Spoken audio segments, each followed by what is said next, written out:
ឱសថបុរាណធម្មជាតិឱសថបុរាណធម្មជាតិព្យាបាលជំងឺប្រមេះទឹកបាយមុននឹងសិក្សាពីរូបមន្តធម្មជាតិព្យាបាលប្រមេះទឹកបាយសូមមកស្វែងយល់អំពីជំងឺនេះជាមុនសិនដូចខាងក្រោមជំងឺប្រមេះទឹកបាយជាអ្វីជំងឺប្រមេះទឹកបាយគឺជាជំងឺឆ្លងមួយប្រភេទដែលបង្កឡើងដោយបាក់តេរីមួយយ៉ាងឆ្លងតាមការរួមភេទនិងអាចកើតឡើងទាំងមនុស្សប្រុសនិងមនុស្សស្រីជំងឺប្រមេះទឹកបាយច្រើនមានការប៉ះពាល់ទៅលើបង្ហូរនោមថ្នាក់លាមកឬបំពង់កចំពោះមនុស្សស្រីវិញជំងឺប្រមេះទឹកបាយក៏ប៉ះពាល់ទៅលើមាត់ស្បូនផងដែរមនុស្សភាគច្រើនឆ្លងជំងឺប្រមេះទឹកបាយនេះតាមរយៈការរួមភេទប៉ុន្តែចំពោះទារកក៏អាចឆ្លងជំងឺនេះបានតាមរយៈការសម្រាលកូនប្រសិនបើម្ដាយនោះមានផ្ទុកជំងឺនេះទារកអាចនឹងមានការប៉ះពាល់លើភ្នែកច្រើនជាងគេជំងឺប្រមេះទឹកបាយគឺជាជំងឺឆ្លងមួយប្រភេទដែលគេច្រើនជួបប្រទះហើយករណីមួយចំនួន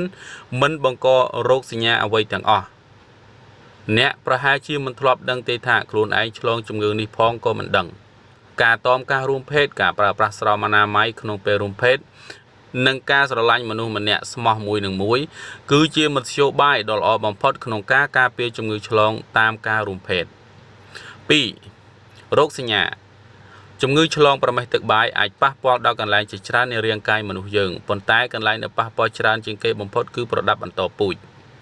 ប្រដាប់បន្តពូជរោគសញ្ញារបស់ប្រដាប់បន្តពូជបរិសុទ្ធមានដូចជា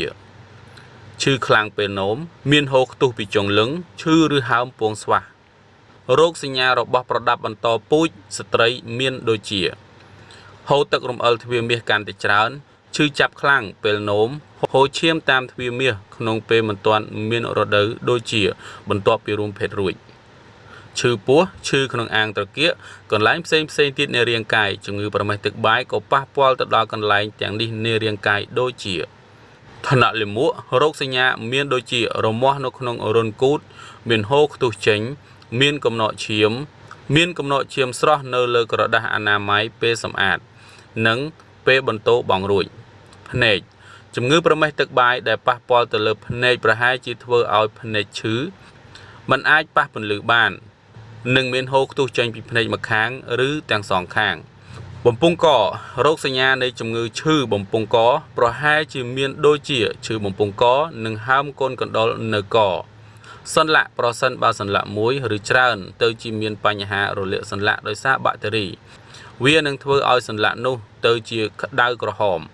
ហើមនិងឈឺចាប់ខ្លាំងជាពិសេសនៅពេលអ្នកធ្វើចលនាសន្លាក់នោះ 3.